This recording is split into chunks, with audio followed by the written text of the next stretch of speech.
Imagine a place for kids and families to come together outside and have fun. A beautiful green space that uses alternative materials, collects and recycles rainwater, and sequesters carbon dioxide. A place that gives trees a second chance at life. An ecosystem that is mostly self-sustainable and invites wildlife to thrive. A place that attracts people with its art installations and opportunities for recreation. Believe it or not, these are the ideas that separate your traditional boring skate park from the skate park of the future. I am passionate about skating because it's fun and it's great exercise. It gives me an outlet to express creativity, improve balance, and develop perseverance and courage. Skating is an activity that teaches you to fall and get right back up. It's going to happen a lot. Learning advanced tricks take long, grueling hours that you can't learn any other way than messing up, over and over and over again. As it is a very physically demanding sport that deserves respect.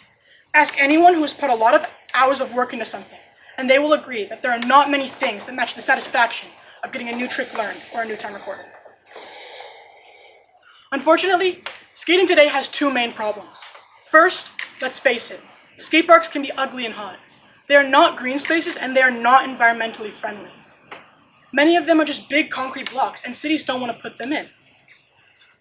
Secondly, what's the first thing that comes to your mind when you think of a typical skater? And by skater, I mean someone who rides BMX bikes, rollerblades, scooters, or skateboards.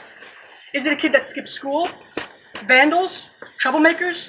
These are stereotypes. I want to help the massive skater community get a better rap. I have a vision for a park that solves these problems.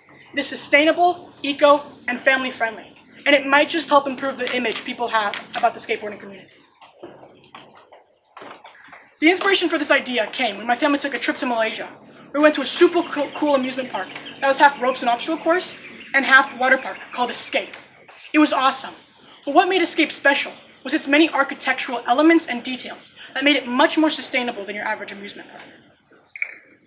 I had the opportunity of researching their environmental initiative, where they have records of their continuous ongoing efforts to make Escape eco-friendly. For example, they have a tree adoption program, where if a construction site doesn't want a tree, instead of cutting it down, it will be relocated to Escape, and it will be planted there. They also use solar power to run their facilities. They cool down buildings naturally, without aircon, by planting garden beds on the roofs of their buildings, where they also collect rainwater.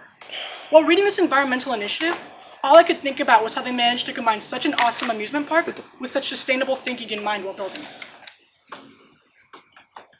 Then, probably not by coincidence, my family chose to move into the eco-village in Ubud, where the houses are made from mud and do not use concrete. This is another example of building with sustainability in mind. The house we moved into is owned by the builder of eco-village, Greg Lloyd, who's both a passionate skater and has built many skate parks in Australia that have won multiple awards. Due to his interesting career, he was able to share with me many ideas that would fit great into a sustainable, eco, and family-friendly skate park. In the case of Southeast Asia, let's talk bamboo. Both our school and my personal villa are built from a lot of bamboo, which has massive benefits for the planet. Due to its light weight and elasticity, bamboo is a popular building material in parts of the world where hurricanes, earthquakes, and typhoons happen frequently. When bamboo is cut, as long as the roots are not damaged, bamboo will grow back very fast. Certain species of bamboo can grow 910 millimeters, or 36 inches, within just 24 hours. Bamboo also absorbs carbon dioxide and releases over 30% more oxygen into the atmosphere compared to an equivalent mass of trees. In parts of the world where bamboo is not available, you could also use recycled wood instead of cutting down trees. This wood could also be used to create furniture, benches, light fixtures, and signs. The highest expense in my skate park is energy, so let's talk solar. Solar panels are able to harness the energy from the sun and convert it into electricity. We all know that this is a great alternative to fossil fuels. It is renewable at no incremental cost and can supply energy infinitely. But it has always been very expensive to install solar panels. Luckily, the price to install solar panels has come down 89% since 2010 and will continue to decrease. Solar can be used to run all electrical facilities in the park during the day, including a Wi-Fi enabled workspace for parents. Next, let's think about cement, or concrete. Skate parks are primarily built out of a very specific type of concrete that is hard and durable, perfect for skating. But concrete absorbs heat, making skaters much more hotter and worn out quicker. Concrete is great for creating hard surfaces, but it causes damage to the most fertile layer on Earth, the topsoil. It also contributes to surface runoff, which can lead to soil erosion, water pollution, and flooding. It also causes a lot of damage to our coastal ecosystems due to the mass collection of sand needed to make concrete. Did you know that the cement industry is the 5th biggest producer of carbon dioxide, a potent greenhouse gas, in the world? The good news is, there's green cement. Green cement is a new alternative to cement that releases less CO2 into the atmosphere when it's drying. Green cement is made by incorporating and optimizing recycled materials and reducing the consumption of natural raw materials like water and energy, resulting in a much more sustainable construction material for skate parks. Metal coping, the material that rails are made out of in skate parks, is another detailed design with room for improvement. Steel is the best metal because of its strength. The most sustainable option would be to use recycled steel. That you could get from maybe an old shipping container or a demolition site. There's a lack of alternatives that can hold up as well and provide the same results, but maybe this is something for an engineer to start working on in the future. The landscaping of any park can make or break it. And a skate park should be more than just a concrete bowl, so let's really integrate nature into it.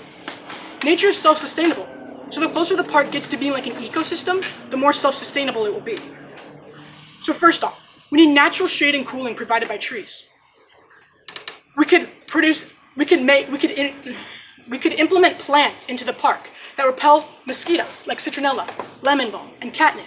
We could produce edible fruit for the people at the park like apples, oranges, and mangoes. We could add planter boxes to create sort of a permaculture environment or a community garden that attracts wildlife. The park could include a pond with plants growing and fish to eat the mosquito and bug larvae on the surface. You could terraform higher areas that roll down into lower areas, or you could terraform lower areas to collect rainwater. Speaking of rainwater, one of the most important things for any park to consider is how to collect rainwater. If you think about it, a skate park is already a perfect place to collect rainwater due to its natural curvature and shape. You can then filter it into a free source of drinking water at the park. You could pump it into a water fountain for kids to run around and play in. Or you could recycle it for the sinks and toilets. You will also need to conserve and capture some rainwater to take care of landscaping. So far I've shared some ideas to make a skate park more sustainable and put the park back in skate park. The skate park of the future should be a fun, green, sustainable park with awesome skating features. Areas for both advanced, high-level skaters and more simplistic areas for newer skaters. A place where crowds can gather, like a giant stair set, where more advanced skaters can do big tricks that get a massive wow factor from the audience. But how do we get an audience to the skate park? And how do we get communities and towns to want something like this implemented into their community? The ideal skate park would have features for everyone. I've always noticed how the Balinese people have a very strong sense of community. They're like one giant family. They have places where they work together and spend time together. They always help each other out. With the right kind of park, we can bring a community together and help form additional community from the local skaters living in the area. The trick is to include features for everyone, such as an outdoor gym, a giant chessboard, a cornhole game, and a volleyball net. You should include park benches and swings and walking paths for people of all ages. These are things people like and are not costly to put in. A park like this can improve the quality of people's lives, and not just skaters. It can help real estate values go up, build community, and it might just help improve people's opinions on the skating community. Speaking of which, one final idea. While spending my time at Green School, I took a Jalan class called Green Skate Movement, where we as skaters, once a week, would go out and do a trash walk, followed by a session of skating. This is something that should and could be implemented into my skate park. Not only would this give an outlet for skaters to give back to the community, this might also help improve the reputation skaters have. Skaters who participate could win early access into the park on weekends or other special benefits. My vision is a place that brings people, their hobbies, and nature together in one big, beautiful green space, with skating at its center. A place where people feel part of a community that cares about each other and the environment. A place for skating and recreation in nature. This is what I want, but most importantly, this is what our communities need. So imagine with me, the skate park of the future. As you and your family walk in, you see a green oasis filled with kids and families. The sun is shining, and there's a new sculpture on display by a local artist. Kids and parents are running around exercising and playing games and sports. The benches are filled with people of all ages.